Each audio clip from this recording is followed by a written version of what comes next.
그래도 이 세상에서 가장 믿을 만한 사랑을 비유해서 설명해 준 게 엄마의 사랑이에요. 그래야 믿기 쉬우니까. 그래도 갓난 아기를 향한 어머니의 사랑은 우리는 어떻습니까? 진실되다고 믿을 수 있잖아요. 그래서 그 아기를 향한 어머니의 사랑에 빗대서 하나님의 사랑을 설명해 줍니다. 이러면 좀 이해가 될까? 너무 어마어마한 사랑이니까요. 그래서 이사야 49장 15절 말씀에는 같이 읽어볼까요? 여인이 어찌 그 젖먹는 자식을 잊겠으며 자기 태에서 난 아들을 긍휼히 여기지 않겠느냐. 그들은 혹시 잊을지라도 나는 너를 잊지 아니할 것이라. 하나님이 우리를 향한 사랑입니다. 여러분, 애기 엄마가 애기 잊어먹을 수 있겠어요? 우유 가방은 잊어먹어도 애기는 잊어먹어요, 안 잊어먹어요? 애기 안 잊어먹잖아요. 그런데 가끔 잊을 수도 있다는 거예요. 원치 않는 애기 때문에 뭐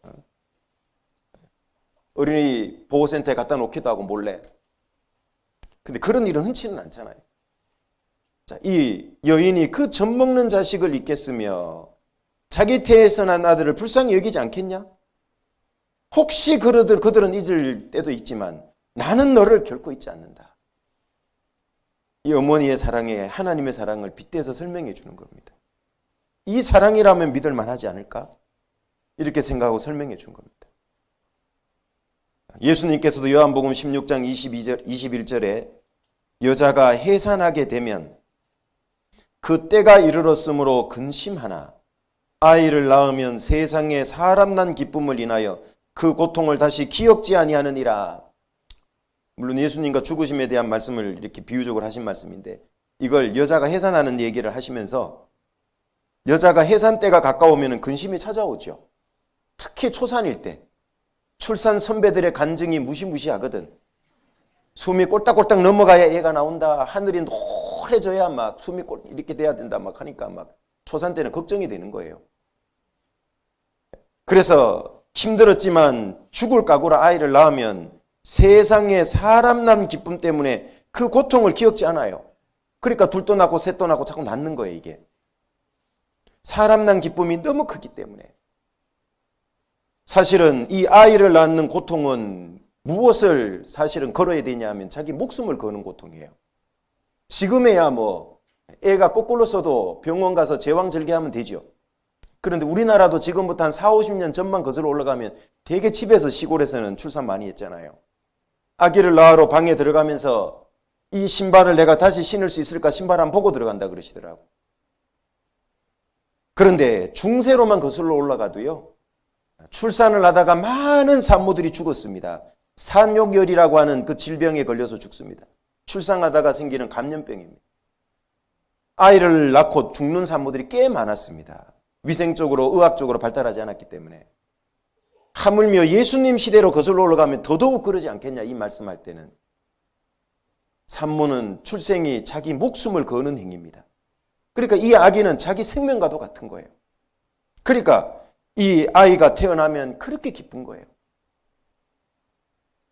그래서 예수님도 십자가의 고난이 있지만은 이 세상에 하나님 자녀가 태어날 걸 생각하고 그 기쁨이 너무 크기 때문에 그 십자가의 고난을 기꺼이 받아내는 거다. 정상 분만할 때요, 제왕절개 말고 대개 산모들 얼굴을 보니까 얼굴이 너무 힘써갖고 많이 부어있더라고. 저희 집사람도 애 낳고 나오는 거 보니까요, 얼굴이 좀 부어있어요. 막 진통기간이 좀 시간이 기니까. 그런데 얼굴에 보니까요, 땅구멍이 빨긋해. 하도 힘써가지고. 제가 그때 이 누가복음 22장 44절 말씀이 좀 이해가 되더라고요. 예수님이 십자가의 고난의 잔을 앞에 두고요. 예수께서 힘쓰고 애써 더욱 간절히 기도하시니 땀이 땅에 떨어지는 핏방울같이 되더라. 과정법이 아닙니다. 실제로 의학적으로 이런 일이 일어납니다. 극심한 스트레스를 받으면 땅구멍 속에 모세혈관이 파괴가 돼가지고 땀과 함께 나오기 때문에 피가 붉게 보인대요. 그걸 한국말로는 의학용어로 혈안증입니다. 영어로는 헤마티드로시스라 그러는데요. 실제로 이런 일이 일어납니다. 주로 사형장에 끌려가는 죄수들한테 이런 증세가 가끔씩 나타난답니다. 예수님에게 이런 증세가 나타났죠. 십자가의 고난의 잔을 다 알고 받으셨다 그랬잖아요. 얼마의 공포인지, 얼마의 수치와 부끄러움인지, 얼마의 고통인지를 다 알고 달렸으니 얼마나 그 마음 고통이 심했겠습니까? 그걸 다 꺾은 힘이 뭐냐? 우리를 향한 사랑입니다. 그래서 기꺼이 자신은 죽음의 길을 선택하고 우리를 살리는 길로 가신 거잖아요. 그게 은혜와 사랑이 아니면 뭐냐 그 말이에요. 여기 2008년 5월 12일 중국 스촨성 대지진 당시에 전 세계인을 울렸던 사진 중에 한 컷입니다. 이게 진짜 사진이고요. 당시에 제가 캡처를 했는데 이거 가지고 무슨 만화로 그려놓은 게 많아요. 그건 다 그냥 작품들입니다. 만든 거 그냥. 여기 엄청난 지진이 있었기 때문에 흙집이 무너져서요. 이 엄마가 아이 밥을 먹이고 있었는 중이에요. 그런데 갑자기 흙집이 무너지니까 젓가락을 손에서 놓을 틈도 없이 아이 살려보겠다고 자기 몸을 덮은 겁니다. 그런데 엄마의 능력의 한계는 여기까지였어요. 그 집의 무게를 못 이기고 한꺼번에 둘 다 아들과 함께 깔려 죽었습니다. 그렇지만 이걸 발굴하던 사람들이 하나같이 울었어요. 이 뉴스를 본 사람도 많이 전 세계인이 울었다고 그래요. 저 어머니의 숭고한 사랑이 보이잖아요. 어떻게든 저 아이 살려보려고 자기 몸으로 덮었지만 정말 거룩해 보이지 않습니까? 이런 사랑의 모습은. 하물며 벌레와 구더기 같은 죄인인 나를 살리기 위해서 하나님이 자기 아들을 십자가에 저렇게 끔찍하게 못 박았다. 예수님은 스스로 나를 위해서 죽어주신 이 사랑은 얼마나 더 거룩하고 숭고하냐 그 말이에요. 얼마나 더 믿을 만하냐 그 말이에요. 하나님은 우리 양심에게 말씀하고 있잖아요. 이 사랑이면 충분하지 않니? 충분합니까? 안 충분합니까? 충분하고 말고죠. 하나님은 우리를 말로만 사랑한 게 아니에요. 우리가 지옥 가는 걸 잃어지는 거잖아요. 그걸 원치 않으시기 때문에 하나님은 자신이 할 수 있는 최고의 방법으로 우리를 구원하신 것. 최고의 사랑으로 구원하신 겁니다. 하나님은 자기 아들을 희생시키는 것보다 더 큰 일을 할 수가 없어요. 그게 최고의 큰 일입니다. 저 엄마는 임신했을 때 검사해보면 암인 걸 알죠. 그런데 항암 치료를 안 해요. 그런데 저 엄마만 그런 게 아니에요. 대부분 임신 중에 암이 발견되면 항암 치료를 다 포기합니다. 거의 다 그렇습니다. 그리고 끝까지 아이를 출산하고 그 뒤에 하다가 다 시기를 놓쳐서 많은 엄마들이 생명을 다하기도 합니다. 그게 엄마의 사랑의 힘입니다. 3개월짜리 시한부 인생인데 어떻게 1년을 넘게 버틸 수 있었을까? 그 힘은 뭘까? 내가 조금이라도 더 살아서 이 아이를 위해서 조금이라도 뭘 더 해주고 싶은 거예요. 그게 엄마의 사랑이에요. 저 어머니의 사랑이 가짜라고 감히 누가 얘기할 수 있을까요? 저 어머니의 사랑의 근원이 누굴까요? 저 어머니의 사랑을 누가 넣어줬을까요? 하나님의 사랑이에요. 저 어머니의 사랑도 믿을 만하고 확실하다면 하나님의 사랑은 더더욱 그렇지 않냐 그 말이에요. 그래서 하나님의 사랑을 어머니의 사랑에 빗대 설명해 주는 거예요. 혹시 사람들이 못 깨달을까? 어떻게든지 깨닫게 하려고. 저 아이가 무슨 일이 일어났는지 전혀 모를 겁니다. 지금 아기는 그렇잖아요. 우리도 그랬어요. 도대체 하나님이 계신지 예수님 십자가에 왜 죽으셨는지 모르고 그렇게 살아왔어요. 그러다가 성경을 배우면서 이제 깨닫게 됩니다. 저 아이가 어느 정도 크게 되면 이제 아빠가 얘기해 주겠죠. 얘야, 너가 이 땅에 어떻게 태어나게 된 줄 아냐? 너를 살리려고 네 엄마가 너를 위해서 희생해 준 거다. 사실은. 엄마는 너를 목숨을 버려주기까지 사랑한 거다. 그러니까 이제는 어떻게 살아야 되겠니? 너는 두 사람의 인생을 사는 거야. 맞습니까? 그걸 알게 되면 이 아이가 함부로 살까요? 자기 마음대로 죄짓고 살까요? 나쁜 짓 하고 살까요? 그럴 수 없잖아요. 엄마는 떠나갔지만 자기 마음속에 엄마의 사랑이 부어져 있고 심겨져 있잖아요. 바르게 살려고 노력할 거예요. 순간 잘못하고 실수하더라도 다시 정신 빨리빨리 차릴 거예요. 구원받은 사람이 딱 그런 겁니다. 구원해 주신 은혜와 사랑이 마음속에 딱 부어져 있고 깨달아져 있기 때문에요.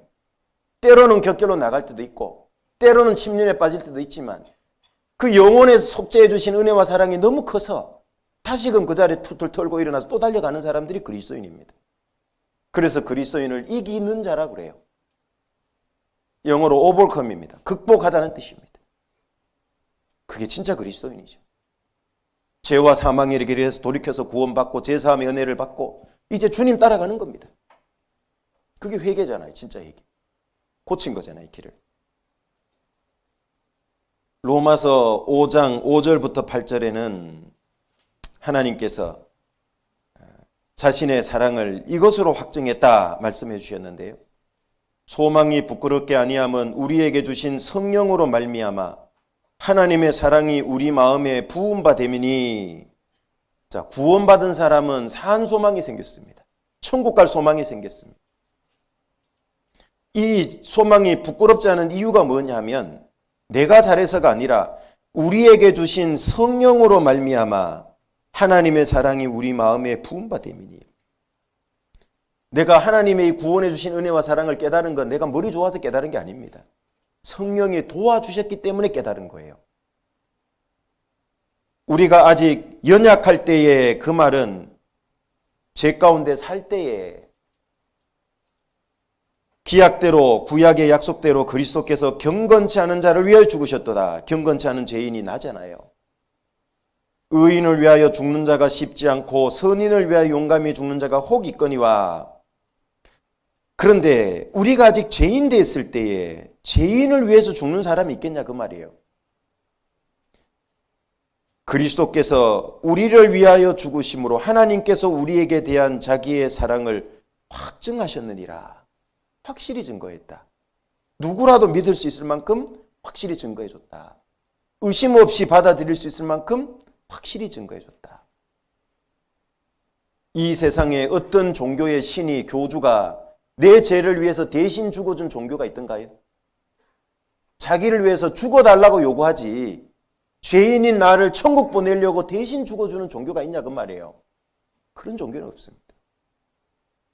하나님은 천지 창조할 때 말씀과 손가락으로 6일간 했다고 나오잖아요 성경에. 그런데 나를 구원할 때는 말로만 안 돼요. 손가락 갖고 안 돼요. 6,000년 가까운 인간 역사 속에서 나를 구원할 계획을 하고 그 가운데 예수님을 보내 십자가에 죽게 하시고 그렇게 해서 나를 구원하신 겁니다. 하나님께는 천지 창조보다 큰 일이 뭔지 아세요? 나를 구원하는 일이었던 거예요. 천지 창조를 위해서는 아들을 희생시키지 않았어요. 그런데 나를 구원하기 위해서는 자기의 한 분뿐인 독생자 예수님을 희생시켰습니다. 여러분, 나에게 자식이 10명 있다 하더라도 남이 죽는 자리에 대신 내놓을 수 있을까요? 한 명이라도? 내놓을 수 있을까요? 우리는? 못 내놓습니다. 아무리 사랑이 많네 어찌네 그래도 그게 인간의 한계입니다.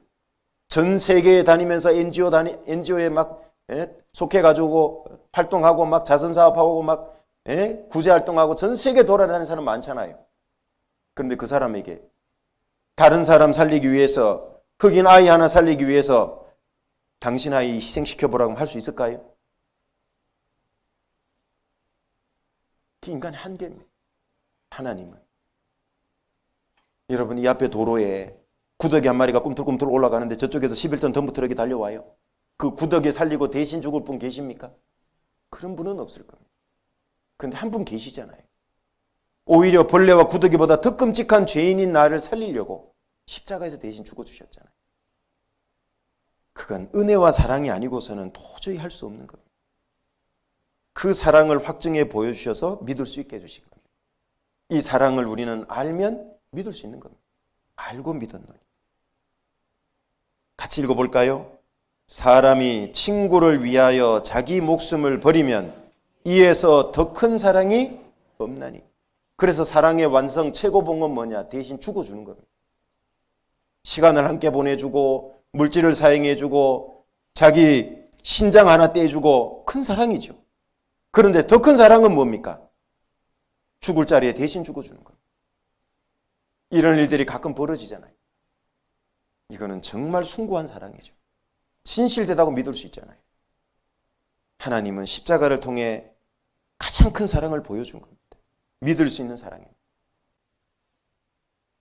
너무너무 고맙고 감사하게 받아들여야 될 거예요. 아들을 희생시킨 그 숭고한 그 희생을, 자기들의 생명을 사랑해서 자기 아들의 생명을 희생시킨 그 은혜와 사랑에 마땅히 감사하고 받아들이는 마음 가져야 되지 않을까요? 그러지 않는다면 그건 짐승일 거예요. 인간도 아닐 겁니다. 그걸 받아들이지 않는다면 지옥 갈 수밖에 없는 게 맞지요.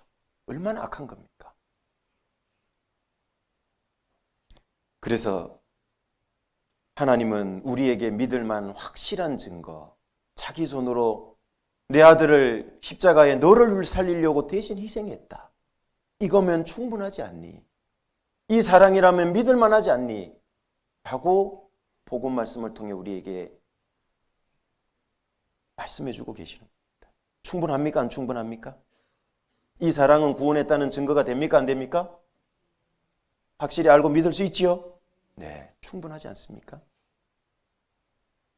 올 2월에 그 튀르키예 강진이 있었을 때요, 정말 기가 막힌 사진들이 또 있더라고요.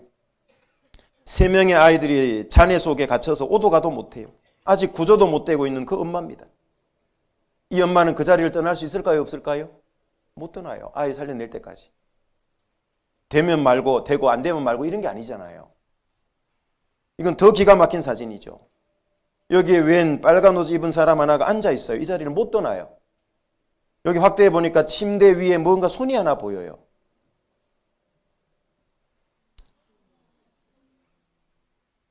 자기 딸이 여기에 깔려 있는 겁니다. 메스토 한제르 씨가요, 딸이 이르마크 한제르인데 그 손을 붙들고 있는 겁니다. 사실은 이미 죽었습니다. 그래도 저 손을 놓을 수가 없어. 저게 사랑이잖아요. 맞습니까?